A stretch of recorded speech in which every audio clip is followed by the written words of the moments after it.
Welcome to my channel Entertainment Team। एक शहर में दो भाई राम और श्याम रहते थे। दोनों भाइयों में बहुत प्रेम था। दोनों भाई अपने पिता के साथ रहते थे, जिनका नाम गिरधारी लाल था। दोनों भाई शादीशुदा थे। राम की पत्नी का नाम प्रेरणा और श्याम की पत्नी का नाम शिखा था। राम और श्याम दोनों भाई एक दूसरे का हमेशा सहयोग करते थे, लेकिन यह बात श्याम की पत्नी शिखा को अच्छी नहीं लगती थी। राम और श्याम के पिता एक दिन दोनों बेटों को बुलाते हैं, क्योंकि वह जानते थे कि श्याम की पत्नी का स्वभाव कैसा है। इसलिए उन्होंने दोनों बेटों को बुलाकर कहा, देखो बेटा, राम और श्याम, जब मेरी मृत्यु हो जाएगी तब तुम दोनों भाई एक साथ नहीं रहना। क्यों पिताजी? बेटा, तुम दोनों तो श्याम की पत्नी का स्वभाव जानते ही हो, और मैं नहीं चाहता हूँ कि मेरी मृत्यु के बाद इस घर में रोज रोज लड़ाई झगड़ा हो। इसलिए तुम दोनों एक साथ मत रहना। कुछ दिनों बाद गिरधारी लाल की मृत्यु हो जाती है। पिताजी की मृत्यु के कुछ दिन बाद छोटा बेटा राम उस घर को छोड़कर किसी दूसरे गांव में चला जाता है। वो वहां जाकर एक जमींदार के यहाँ मजदूरी करने लगता है। कुछ दिन गुजर जाते हैं और दूसरी तरफ बड़े भाई श्याम के घर उसकी सास आती है। श्याम की सास श्याम से कहती है, देखो दामाद जी, मेरी बेटी मेरे घर में बहुत ऐशो आराम से रहती थी। उसे ऐसे घर में काम काज करने की आदत नहीं है, और गरीबी गुजर से रहना भी उसे नहीं आता है। हाँ माँ जी, मुझे इस बात का बहुत दुख है, और मैं अपनी पत्नी को भी हर सुख सुविधा देने की कोशिश कर रहा हूँ।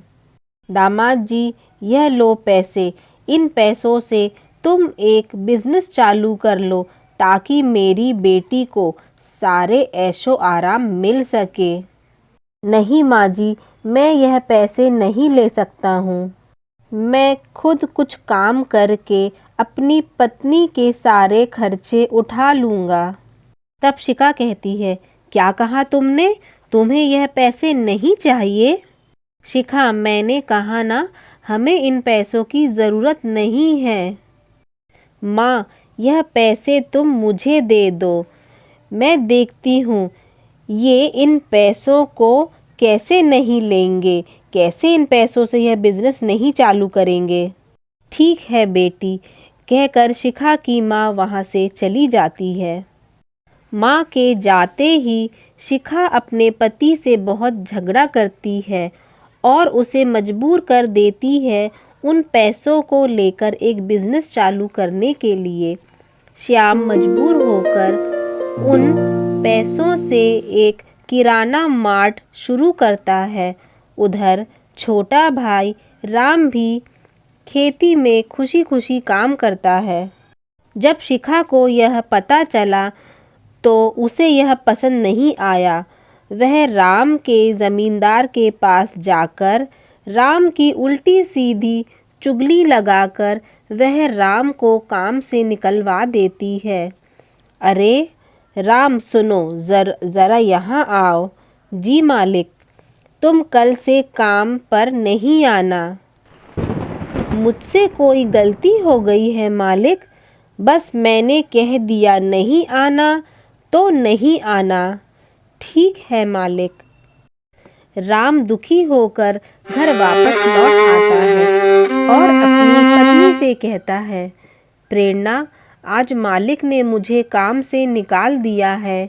क्यों जी, ऐसा क्यों किया मालिक ने? पता नहीं प्रेरणा, उन्होंने ऐसा क्यों किया। बस उन्होंने आज मुझे बुलाया और कहा, कल से काम पर मत आना। कोई बात नहीं जी, अभी हमारे पास खाने के लिए थोड़ा सा अनाज तो है, कुछ दिन उससे गुजारा चल जाएगा, तब तक आपको कोई काम भी मिल जाएगा। मुझे विश्वास है आप पर। हाँ प्रेरणा। राम और प्रेरणा घर में जो भी राशन था उसी से गुजारा करने लगे और राम रोज़ रोज़ जाकर काम तलाशने लगा, लेकिन राम को अब तक कोई काम नहीं दे रहा था। एक दिन राम परेशान होकर बड़े भाई श्याम से मिलने गया और अपना हाल बताया।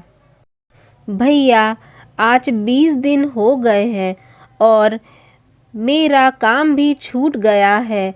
घर में जो भी राशन था अब वह भी खत्म हो गया है। हमारे पास अब कुछ भी खाने के लिए नहीं है।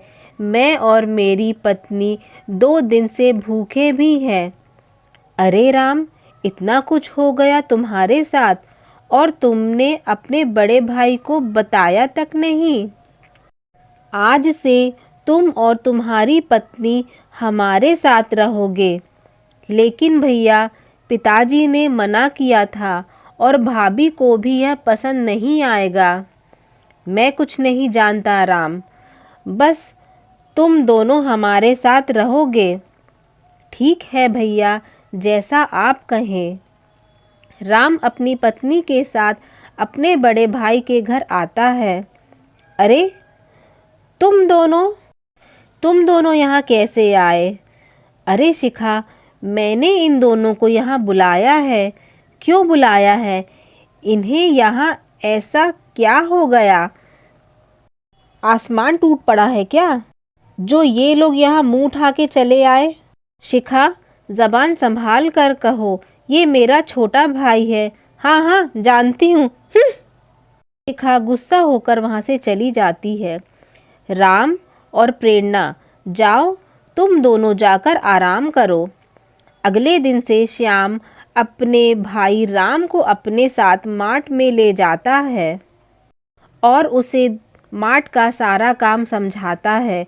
दूसरी तरफ शिखा घर में राम की पत्नी प्रेरणा से कहती है, ओ महारानी, इधर आ। हाँ भाभी। यहाँ तुम लोगों को हमने मुफ्त में रहने के लिए नहीं बुलाया है। आज से घर के सारे काम तुम करोगी, तभी तुम लोगों को यहाँ 2 वक्त का खाना मिलेगा। अगर मंजूर है तुझे तो तुम लोग यहाँ रह सकते हो, नहीं तो अभी की अभी इस घर से निकल जाओ।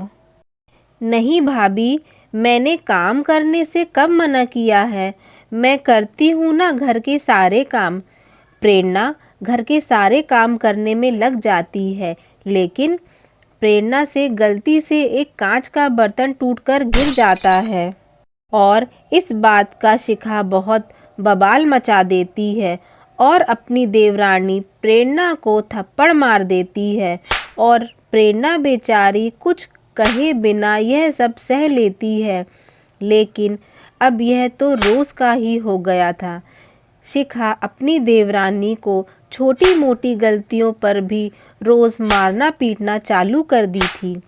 एक दिन अचानक श्याम दोपहर में घर आता है और वह यह देख लेता है कि उसकी भाभी उसकी पत्नी को मार रही है। अरे भाभी, आप प्रेरणा को क्यों मार रही हो? अरे इस कलमुही से ही पूछ लो ना देवर जी, मुझसे क्यों पूछ रहे हो? तुम बताओ प्रेरणा, क्या हुआ? भाभी तुम्हें क्यों मार रही है? कुछ नहीं जी, मुझसे गलती हो गई है जी। ऐसी कौन सी गलती हो गई है प्रेरणा जो भाभी तुम्हें मार रही है? मेरे हाथों से आज एक बहुत कीमती प्लेट गिरकर टूट गई है। भाभी, इतनी सी बात पर कोई किसी को ऐसा मारता है क्या? अरे तुम्हें क्या पता इस प्लेट की कीमत कितनी है? यह मेरे मायके से मेरी माँ ने मुझे दी है और ये बहुत महंगी भी है। प्रेरणा, ऐसा आज ही हुआ है या रोज़ ऐसा ही होता है? नहीं जी, बस आज ही ऐसा हुआ है। प्रेरणा, सच बताओ, मुझसे कुछ मत छुपाओ, बताओ मुझे। फिर प्रेरणा ने अब तक जो भी हुआ था सब अपने पति राम को बताया। प्रेरणा, चलो अब हम यहाँ नहीं रहेंगे। मैं तुम्हें ऐसे तकलीफ में नहीं देख सकता हूँ जी। लेकिन कुछ नहीं प्रेरणा, चलो यहाँ से। हमारी मजबूरी का फ़ायदा भाभी इस तरह उठाएंगी, मैं नहीं जानता था। तुम्हें मेरे कारण भाभी ने इतनी तकलीफ दी। अब चलो यहाँ से। राम और प्रेरणा अपने घर चले जाते हैं। प्रेरणा, हम वहाँ से यहाँ अपने घर तो वापस आ गए हैं, पर अभी मेरे पास कोई काम नहीं है। अब तो हमारे पास थोड़ा भी राशन नहीं है। मैं तुम्हें अब क्या खिलाऊंगा? इस घर का खर्च कैसे उठाऊंगा?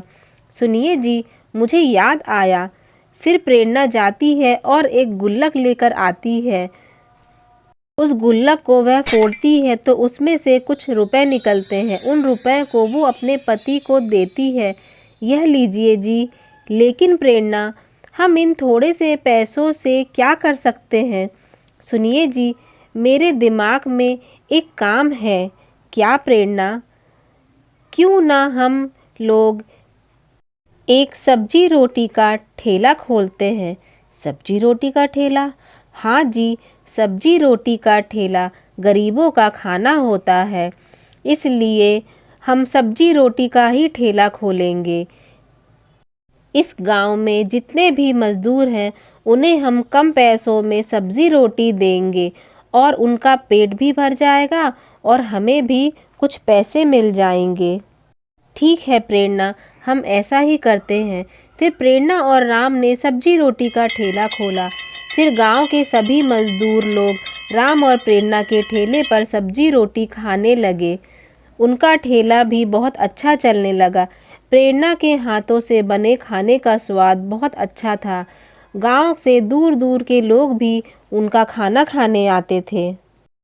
अब उन लोगों के पास अच्छे खासे पैसे रहने लगे थे और धीरे धीरे करके प्रेरणा और राम का जीवन बदल गया। दोस्तों, मेहनत का फल हमेशा मीठा होता है। अगर आपको हमारी यह कहानी अच्छी लगी हो तो प्लीज़ इसे लाइक कीजिए, सब्सक्राइब कीजिए और अपने दोस्तों को भी शेयर कीजिए।